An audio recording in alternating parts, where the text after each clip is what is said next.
Hello everyone! Tale of the Nine-Tailed is an action-packed 2020 romantic fantasy drama directed by Shin Hyo, and the perfect show to begin watching and enjoying this October fall spooky season. It called to me immediately, and there are currently 2 episodes up on Viki where I watched it, and it airs every Wednesday and Thursday on TVN, the Korean network television channel. There will be a total of 16 episodes slated for this series, and I can't wait for the next ones to come out. I am so stoked. The minute I saw Dongwook was going to be in this, I hit that play button immediately. Dongwook previously played the Grim Reaper in Goblin and was the secondary lead in that. And even though he played the second lead in that, I kind of liked him more than the lead. I know. Shock. Whoa. I mean, their chemistry in that series was amazing. Like, I honestly was kind of there for the bromance and not for the actual main romance. But I loved his character in Goblin. But this series, this is his character, man.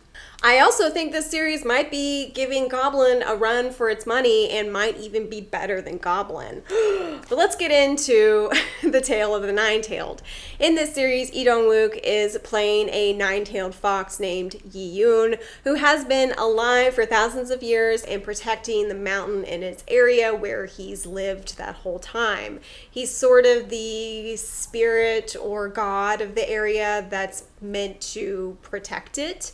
And so that's what he's been doing while also waiting for his lost love mate. And while he's waiting, he's protecting his mountain and area from other nine-tailed foxes and other mythical creatures that look like humans but are just roaming the city, looking like humans and eating them as well and causing other dangerous mischief. Namji-ah, played by Jo Bo-ah, who, since the disappearance of her parents after a car crash when she was young, has dedicated her life to proving to the world that the monsters that lurk in urban myths and ancient legends are in fact real, and has become a television producer to then pretty much bring to the public awareness that these monsters are real and prove that they are. And that's, because when her parents disappeared, some weird stuff happened to her, and she remembers it, whether she wants to or not, and she knows that it exists and has dedicated her life to proving it and showing the world that. So she is a driven person for sure. I love her character. She's feisty, she's smart, she's just driven and is not shocked by anything. Like, oh, you're a nine-tailed fox? Makes sense.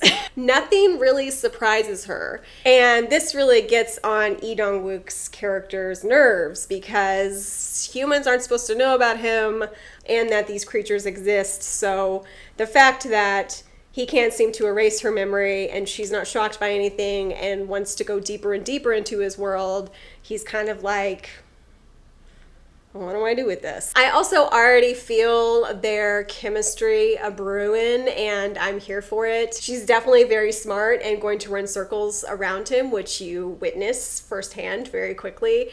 And she's ready to gamble her life. She's that driven to find her parents or find out what happened that nothing else matters. So far, I've loved this world and the characters that have been introduced and just love everything that's been done so far. The action scenes have been really cool. I was actually surprised there were so many. It did feel very Goblin-like in that way because Goblin started off with a pretty crazy war scene, and this had some pretty quick action-packed stuff early on. Dong-wook's backstory and everything else was compelling enough not to be like, okay, the first 2 episodes, we're just trying to find out what happens in the story and who all the people are. But this really jumped into it, and I really enjoyed that. And I also am going to totally enjoy this series just for the fact that it's going to be covering a lot of Korean myths and different monsters that exist in Korean culture. And so from a cultural standpoint, I feel like I'm going to be learning a lot. I've watched other series that involve Korean myths, and I like the take of the nine-tailed fox spirit that Dongwook is doing. The hair at first was a little weird, but then I was like, you know what? Foxes have red hair.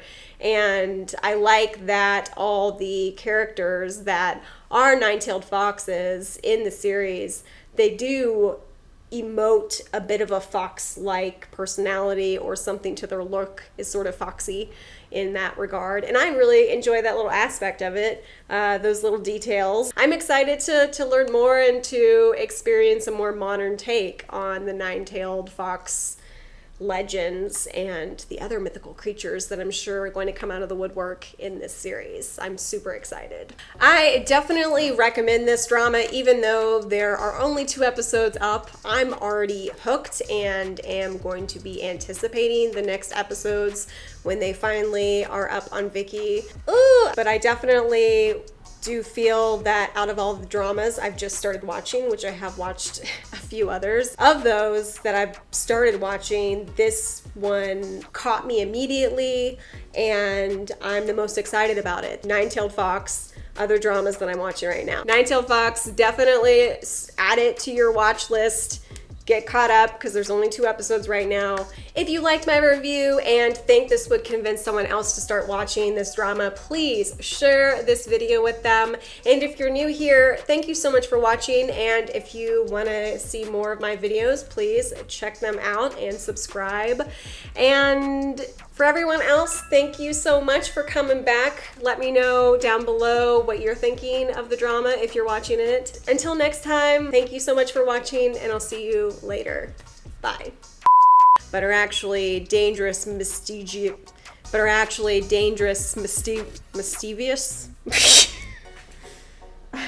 Why would I put a word in here that I can't even say?